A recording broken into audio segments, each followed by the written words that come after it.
না আর প্রশ্ন করেন, পরে করেন।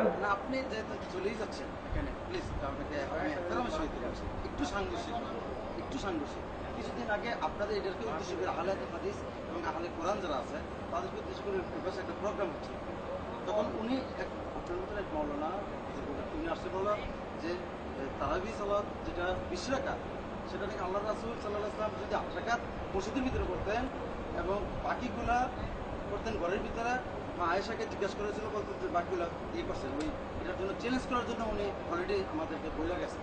এখন এই চ্যালেঞ্জটা যদি আপনি গ্রহণ করতেন তাহলে এই জন্য কি না বললেন না আপনি না? আলহামদুলিল্লাহ, আপনারা চ্যালেঞ্জ ব্যবস্থা করেন, আমি সুন্দর বলে দিই। আপনারা প্রথমত থানার অনুমতি নিন, এই মর্মে আমরা একটা প্রোগ্রাম করতে চাই।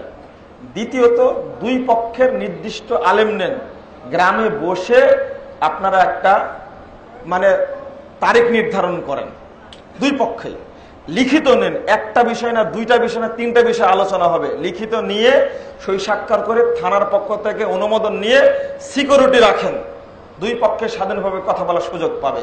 এটা তো কোনো বাধা নেই, তো আমরা তো করি, এটা তো করি। আর একটা বিষয় শুনেন, এটা থামেন, কথা বলবেন না। এটা হলো কথাটা হলো সস্তা কথা, কিছু সস্তা কথা আছে। সুদ হারাম, এটা জানতে কারো বাকি আছে? মানি কয়জন? যৌতুক নেওয়া হারাম, সরকারও নিষেধ করেছে, নিষেধ করেনি? মানি কয়জন? আসলে যদি আপনারা চান আলেমরা ঠিক হয়ে গেলে সব ঠিক হয়ে যাবে, একটা কথা বলে না, এত সহজ? হ্যাঁ, এটা তো পাইকারি কথা হয়ে গেল। এখন আপনি জ্ঞানী মানুষ, আপনার দরকার যে দেখি একটু বিশ্লেষণ করে, সুজা তো আপনার কাছে আলেমরা, সুজা তো জনগণের কাছে, মসজিদের কাছে, কমিটির কাছে সুজা ইমাম সাহেবকে বলবেন আপনি যা কথা বলবেন দলিলের ভিত্তিতে কথা বলবেন, কেতাবপত্র পড়ে। এইটা তো আমরা বলতে পারি না। মাটির হাঁড়ি কিনতে গিয়ে মাত্র 2 টাকা দাম, তাও হাতে তুলে একবার বাজায়া দেখে এইভাবে যেটা ভালো না ফাটা।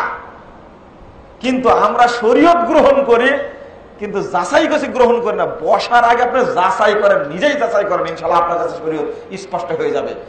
এই যে রুহুল আমিন ভাইরা, শাহ আলম ভাইরা, এরা তো আগের মতোই চলতো, আজকে উল্টা হয়েছে কি জন্য? আসল পথে আসার চেষ্টা করছে কি জন্য?